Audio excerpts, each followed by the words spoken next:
pray for it. Brother Ed. Pastor, it's good to be here. Yes, sir. It's good to be anywhere in my age. You know, I'm so glad that I'm able to come to church on Sunday morning. It's a wonderful privilege to be in God's house. Amen. Most of all, it's good to be in His presence. Just one more time, this side of eternity. I love Him this morning. I'd rather be here in the midst of the building. In Jesus' name, I love Him. Wonderful atmosphere. I just wait to see what you do. Because if one person sensed the Spirit giving a word of praise in their hearts, that may be calling you too. So I just wait to see what you do.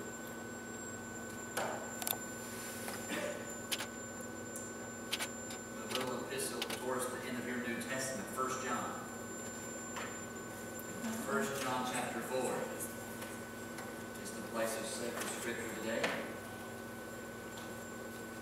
I'm dealing in my own mind and my own heart with some of the truths of the kingdom and how they relate with the truths of church growth. I appreciate all that goes on in the church and all that God blesses us with. And the goodness of God is manifold and abundant.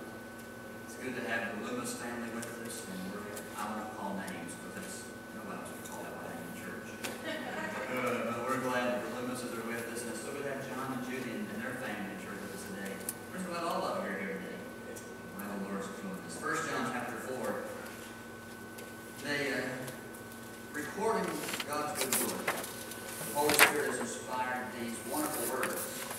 The background is, you're going to hold 1 John chapter 4 in your hands, but while you're finding that and holding that, the background is probably the greatest summary of God's whole word.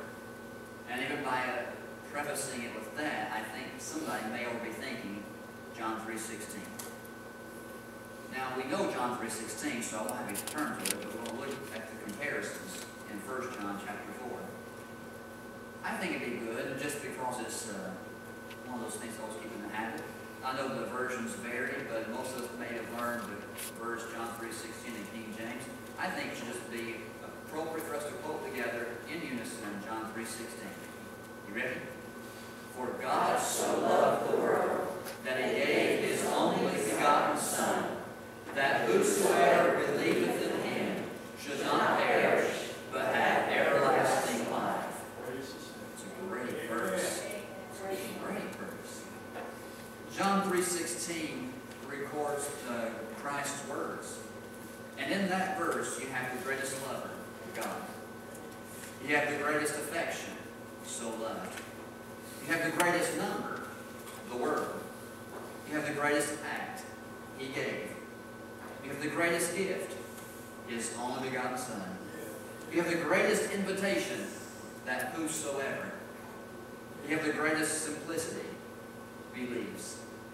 In Him, the greatest person, shall not perish, the greatest deliverance, but have the greatest certainty, everlasting life, the greatest possession.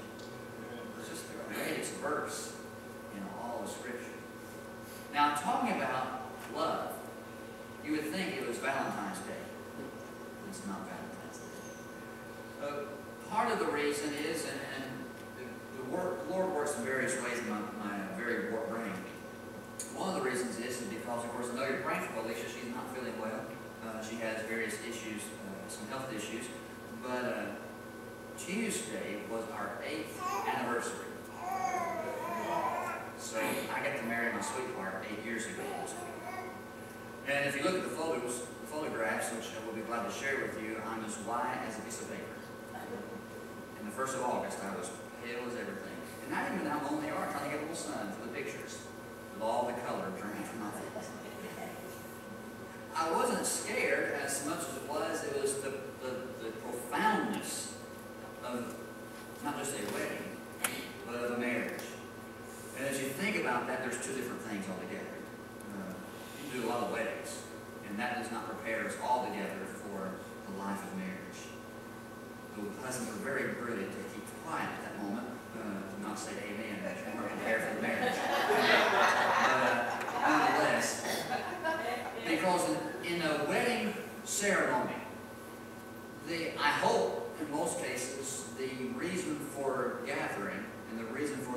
occasion is love.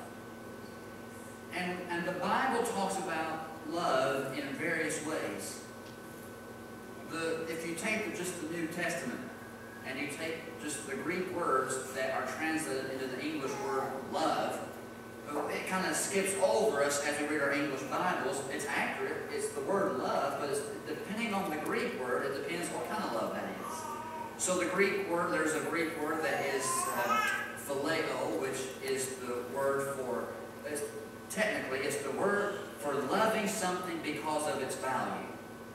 In other words, or because it turns into like friendly love or brotherly love. So again, I say the word Philadelphia is the city of brotherly love because phileo is that root word love. Aren't you glad to have friends?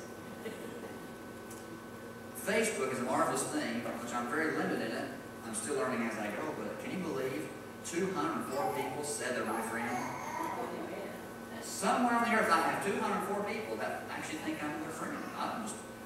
I'm trying to think of 4 or 5 friends, but friends are a marvelous thing. And there are friends that you know and you love dearly, but it's not the same kind of love as you have for your spouse or even for your kids. It's a different kind of love. I mean, you don't unlove them. It's a different kind of love. There's the Greek word eros, which has been perverted in our sinful society, but it means physical attraction. Which, of course, when you got married, there was some kind of physical attraction. Nobody marries somebody ugly. Right?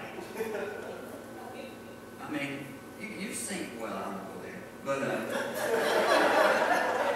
your spouse, your loved ones, there was something beautiful that attracted you to them, right? But it's not, you don't love your spouse the same way you love your best friend. It's a different thing. The third major word is agape love. Agape love is love, the actual breakdown of the definition is, agape love is love based not on any virtue or performance, but love based on the quality of the lover. So what matters, the reason why agape is called God's kind of love is because agape love is not natural to human beings. Naturally, we are programmed to phileo love or eros love because what happens is we want to love if it advantages me, if it's pleasing to me. What do I get out of it? It's self-centered love, but agape love is not self-centered. Agape love says, I'm going to love, not because you're worthy or deserve it, but because I'm such a good lover, I'm going to give you love. It's not natural to human beings, but it's the very nature of God Himself. He's agape love. Now, that's all the background to 1 John chapter 4, verse 15. 1 John 4:15 says, "But whosoever shall confess that Jesus is the Son of God, God dwelleth in him, and he in God. And we have known and believed the love that God hath to us." Now, that's a good verse. And we have known and believed. Believed what? The love that God has for us. Oh, you could preach on that for a long time. We'll come back to it. God is love. And he that dwelleth in love dwelleth in God, and God in him. Herein is our love made perfect, that we may have boldness in the day of judgment, because as he is, so are we in this world. There is no fear in love, but perfect love casteth out fear, because fear hath torment. He that feareth is not made perfect in love. We love him because he first loved us. If a man say, I love God, and hateth his brother, he's a liar. I didn't say that.